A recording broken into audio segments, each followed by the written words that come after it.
ആകാശവാണി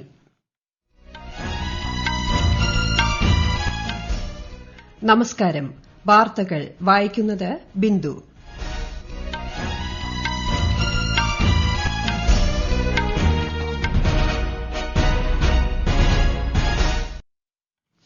പ്രധാന വാർത്തകൾ. പ്രധാനമന്ത്രി അധ്യക്ഷനായുള്ള സർവകക്ഷിയോഗം ഇന്ന്. കോവിഡ്-19 സംബന്ധിച്ച വിഷയങ്ങൾ ചർച്ചയാകും. ബുറേവി ചുഴലിക്കാറ്റ് ശക്തി കുറഞ്ഞ് അതിതീവ്ര ന്യൂനമർദ്ദമായി മാറിയതായി കേന്ദ്ര കാലാവസ്ഥാ വകുപ്പ്.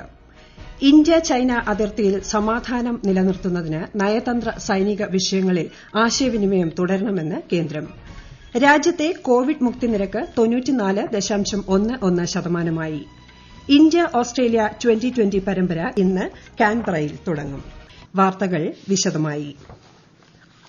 കോവിഡ്-19 സംബന്ധിച്ചുള്ള വെല്ലുവിളികൾ, വാക്സിൻ പരീക്ഷണം, കോവിഡാനന്തര ഇന്ത്യ തുടങ്ങിയ വിഷയങ്ങൾ ചർച്ച ചെയ്യാൻ പ്രധാനമന്ത്രി അധ്യക്ഷനായുള്ള സർവകക്ഷിയോഗം ഇന്ന് ചേരും. ഇരുസഭകളുടെയും അധ്യക്ഷന്മാരെയും വെർച്വൽ കൂടിക്കാഴ്ചയിൽ ക്ഷണിച്ചിട്ടുണ്ട്. കേന്ദ്രമന്ത്രിമാരായ അമിത് ഷാ, രാജ്നാഥ് സിംഗ്, ഹർഷ് വർദ്ധൻ തുടങ്ങിയവർ യോഗത്തിൽ പങ്കെടുക്കും. പ്രധാനമന്ത്രി കോവിഡ് വാക്സിൻ നിർമ്മാണ പുരോഗതി വിലയിരുത്താൻ സന്ദർശനം നടത്തിയതിന് പിന്നാലെ നടത്തുന്ന സർവകക്ഷിയോഗമാണിത്. നയതന്ത്ര സൈനിക വിഷയങ്ങൾ സംബന്ധിച്ചുള്ള ആശയവിനിമയം ഇന്ത്യയും ചൈനയും തമ്മിൽ തുടരണമെന്ന് കേന്ദ്രം. പ്രശ്നബാധിത മേഖലകളിലും നിയന്ത്രണ രേഖയിലുമടക്കം പൂർണ്ണമായും ശാന്തിയും സമാധാനവും തിരികെ കൊണ്ടുവരാൻ ഇത് അനിവാര്യമാണെന്നും വിദേശകാര്യ വക്താവ് അനുരാഗ് ശ്രീവാസ്തവ വ്യക്തമാക്കി. മാധ്യമങ്ങളോട് സംസാരിക്കവെയാണ് അദ്ദേഹം ഇക്കാര്യം അറിയിച്ചത്. വേണ്ട സമയത്ത് ഇരുഭാഗത്തു നിന്നുമുള്ള മുതിർന്ന പ്രതിനിധികളുടെ യോഗം നടത്തുമെന്നും അദ്ദേഹം കൂട്ടിച്ചേർത്തു. ഡൽഹിയിൽ പ്രതിഷേധിക്കുന്ന കർഷക സംഘടനകളുടെ പ്രതിനിധികളുമായി കേന്ദ്രമന്ത്രിമാരുടെ സമിതി ഇന്നലെ നടത്തിയ 4ാംഘട്ട ചർച്ചയും തീരുമാനമാവാതെ പിരിഞ്ഞു. കേന്ദ്ര കൃഷിമന്ത്രി നരേന്ദ്രസിംഗ് തോമർ, വാണിജ്യമന്ത്രി പീയൂഷ് ഗോയൽ എന്നിവരാണ് കേന്ദ്ര സർക്കാരിനെ പ്രതിനിധീകരിച്ച് ചർച്ചയിൽ പങ്കെടുത്തത്. അതേസമയം സർക്കാർ കർഷകരുടെ പ്രശ്നങ്ങളെല്ലാം പരിഗണിക്കാനും ചർച്ചയ്ക്കെടുക്കാൻ തയ്യാറാണെന്ന് ചർച്ചയ്ക്ക് ശേഷം ശ്രീ നരേന്ദ്രസിംഗ് തോമർ മാധ്യമങ്ങളോട് പറഞ്ഞു. മറ്റന്നാൾ ഉച്ചയ്ക്ക് വീണ്ടും ചർച്ച തുടരും. 32 കർഷക സംഘടനകളുടെ 40 പ്രതിനിധികളും ചർച്ചയിൽ പങ്കെടുത്തു. എൻഡിഎ സർക്കാർ കൈക്കൊണ്ട നടപടികളുടെ ഫലമായി രാജ്യത്തെ അഴിമതി കുറഞ്ഞിട്ടുണ്ടെന്നും കേന്ദ്ര വാർത്താവിതരണ പ്രക്ഷേപണ മന്ത്രി പ്രകാശ് ജാവ്ദേക്കർ. ഡയറക്ട് ബെനിഫിറ്റ് ട്രാൻസ്ഫറിലൂടെ ഗുണഭോക്താക്കൾക്ക് സബ്സിഡി നേരിട്ട് ബാങ്ക് അക്കൌണ്ടിൽ ലഭ്യമാകുമെന്നും അദ്ദേഹം പറഞ്ഞു. ഇന്ത്യയുടെ ആദ്യ രാഷ്ട്രപതി ഡോക്ടർ രാജേന്ദ്ര പ്രസാദ് സ്മാരക പ്രഭാഷണം നടത്തുകയായിരുന്നു അദ്ദേഹം. പുതിയ വിദ്യാഭ്യാസ നയം യുവജനങ്ങളെ വിമർശനാത്മകമായി ചിന്തിക്കാൻ പ്രാപ്തരാക്കുമെന്നും ആകാശവാണി സംഘടിപ്പിച്ച ചടങ്ങിൽ ശ്രീ ജാവ്ദേക്കർ പറഞ്ഞു. വിദേശകാര്യമന്ത്രി എസ് ജയശങ്കർ ഡൊമിനിക്കൻ റിപ്പബ്ലിക് വിദേശകാര്യമന്ത്രി റോബർട്ടോ അൽവാരിസുമായി വെർച്വൽ കൂടിക്കാഴ്ച നടത്തി. വ്യാപാര വികസനം, കാര്യക്ഷമതാ നിർമ്മാണം, പരിശീലനം എന്നിവ വിപുലമാക്കാൻ ആരോഗ്യമേഖലയിലും ഡിജിറ്റൽ രംഗത്തും സഹകരണം തുടങ്ങിയ കാര്യങ്ങൾ യോഗത്തിൽ ചർച്ച ചെയ്തു. ബുറേവി ചുഴലിക്കാറ്റ് ശക്തി കുറഞ്ഞ് അതിതീവ്ര ന്യൂനമർദ്ദമായി മാറിയതായി കേന്ദ്ര കാലാവസ്ഥാ വകുപ്പ്. ചുഴലിക്കാറ്റിന്റെ സഞ്ചാരപഥത്തിലുള്ള പ്രദേശങ്ങൾ ഉൾപ്പെട്ട ജില്ലകൾക്ക് കേരളവും തമിഴ്നാടും ഇന്ന് പൊതു അവധി പ്രഖ്യാപിച്ചു. വിശദാംശങ്ങളുമായി സുവർണ. തമിഴ്നാട്ടിലെ കന്യാകുമാരിക്കും രാമനാഥപുരത്തിനുമിടയിൽ മാന്നാർ കടലിടുക്കിലാണ് കാറ്റ് ഇപ്പോൾ കേന്ദ്രീകരിച്ചിരിക്കുന്നത്. നിലവിൽ കാറ്റിന്റെ വേഗത മണിക്കൂറിൽ 55 മുതൽ 65 കിലോമീറ്റർ വരെയാണ്. അടുത്ത 6 മണിക്കൂറിൽ ഇത് വടക്ക് പടിഞ്ഞാറ് ഭാഗത്തേക്ക് പ്രവേശിച്ച് തീവ്രത കുറഞ്ഞ് 24 മണിക്കൂറിൽ ന്യൂനമർദ്ദമായി മാറുമെന്ന് കേന്ദ്ര കാലാവസ്ഥാ വകുപ്പ് അറിയിച്ചു. ഇന്നലെ രാത്രിയോടെ ബുറേവി തീവ്ര ന്യൂനമർദ്ദമായി തമിഴ്നാട് തീരം തൊട്ടിരുന്നു. തമിഴ്നാടിന്റെ തെക്കൻ ജില്ലകളിൽ ഉൾപ്പെടെ ചില സ്ഥലങ്ങളിൽ കനത്ത മഴ പെയ്തു. തമിഴ്നാട്ടിൽ നാശനഷ്ടങ്ങൾ റിപ്പോർട്ട് ചെയ്തിട്ടില്ലെങ്കിലും ജലനിരപ്പ് ഉയർന്നിട്ടുണ്ട്. ന്യൂനമർദ്ദമായിട്ടാവും ചുഴലിക്കാറ്റ് കേരളത്തിൽ പ്രവേശിക്കുകയെന്നും കാറ്റിന്റെ വേഗം മണിക്കൂറിൽ 30 മുതൽ 40 കിലോമീറ്റർ വരെയാണ് പ്രതീക്ഷിക്കുന്നതെന്നും കേന്ദ്ര കാലാവസ്ഥാ വകുപ്പ് അറിയിച്ചിട്ടുണ്ട്. കാറ്റിന്റെ സഞ്ചാരപഥത്തിലുള്ള തമിഴ്നാട്ടിലെ 6 ജില്ലകൾക്കും കേരളത്തിലെ 5 ജില്ലകൾക്കും സംസ്ഥാന സർക്കാരുകൾ പൊതു അവധി പ്രഖ്യാപിച്ചിട്ടുണ്ട്. News desk Akashvani. ബുറേവി ചുഴലിക്കാറ്റിനെ നേരിടാൻ കേരളം സജ്ജമെന്ന് മുഖ്യമന്ത്രി പിണറായി വിജയൻ. രക്ഷാസേനകളെ വിന്യസിച്ചതായും ദുരിതാശ്വാസ ക്യാമ്പുകൾ സജ്ജമാക്കിയതായും മുഖ്യമന്ത്രി വ്യക്തമാക്കി.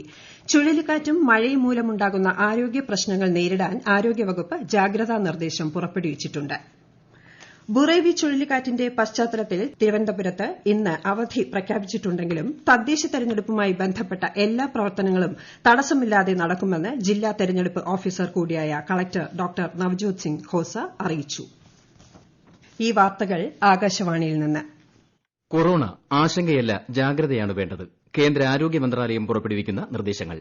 ജനങ്ങൾ കൂട്ടം കൂടുന്നത് ഒഴിവാക്കുക. ഇടയ്ക്കിടെ കൈകൾ സോപ്പും വെള്ളവും ഉപയോഗിച്ചോ സാനിറ്റൈസർ ഉപയോഗിച്ചോ വൃത്തിയാക്കുക. നിർബന്ധമായും മാസ്ക് ധരിക്കുക. പനിയോ ചുമയോ ശ്വാസതടസ്സമോ തുടരുന്ന സാഹചര്യത്തിൽ വൈദ്യസഹായം തേടുക. കൊറോണയെ സംബന്ധിച്ച വിവരങ്ങൾക്ക് ആരോഗ്യ മന്ത്രാലയത്തിന്റെ 1075 ലും ദിശയുടെ 1056 ലും ബന്ധപ്പെടാം. രാജ്യത്തെ കോവിഡ് മുക്തി നിരക്ക് 94.11%. കോവിഡ് ചികിത്സയിലുള്ളവരുടെ എണ്ണം 4.22 ലക്ഷമായി കുറഞ്ഞു. കഴിഞ്ഞ ദിവസം 35,500ഓളം പുതിയ കോവിഡ് കേസുകളാണ് റിപ്പോർട്ട് ചെയ്തത്. 41,000ഓളം പേർ രോഗമുക്തരായി. 526 കോവിഡ് മരണങ്ങൾ കൂടി സ്ഥിരീകരിച്ചു. 1.45% രാജ്യത്തെ കോവിഡ് മരണനിരക്ക്.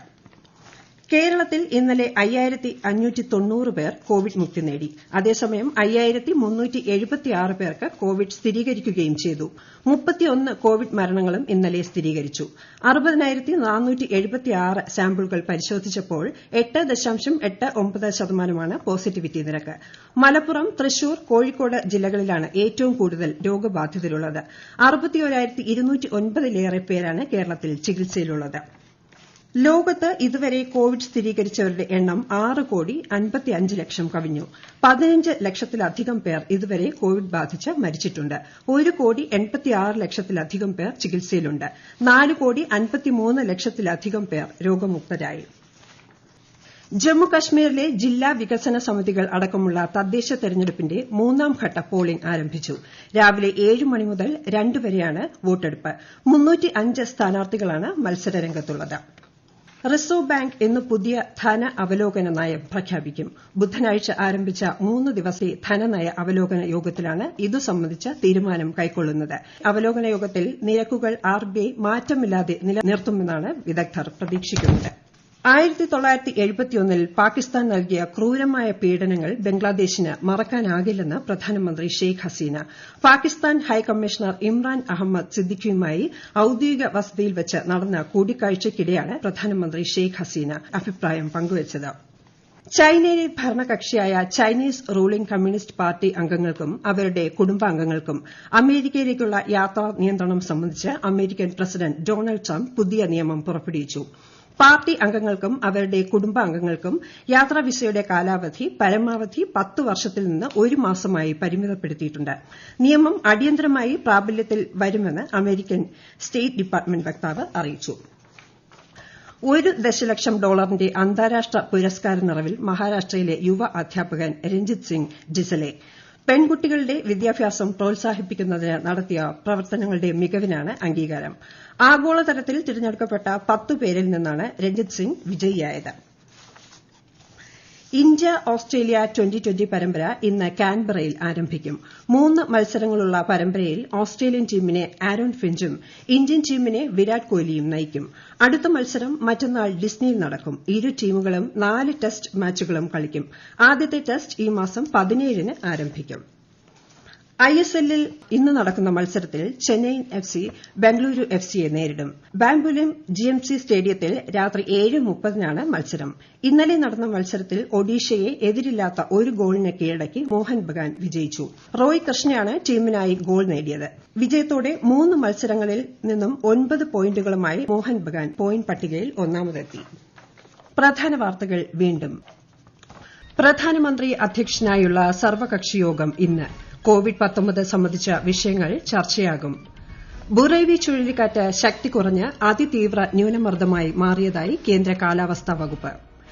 ഇന്ത്യ ചൈന അതിർത്തിയിൽ സമാധാനം നിലനിർത്തുന്നതിന് നയതന്ത്ര സൈനിക വിഷയങ്ങളിൽ ആശയവിനിമയം തുടരണമെന്ന് കേന്ദ്രം. രാജ്യത്തെ കോവിഡ് മുക്തി നിരക്ക് 94.11%. ഇന്ത്യ ഓസ്ട്രേലിയ ട്വന്റി പരമ്പര ഇന്ന് കാൻബറയിൽ തുടങ്ങും.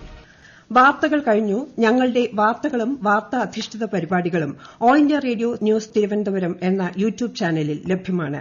കൂടുതൽ വാർത്തകൾക്കായി @All India Radio News Thiruvananthapuram എന്ന ഫേസ്ബുക്ക് പേജും @ARnews_Trivandrum എന്ന ട്വിറ്റർ ഹാൻഡിലും സന്ദർശിക്കാം. വാർത്തകൾ ഇനി 10:15-ന്.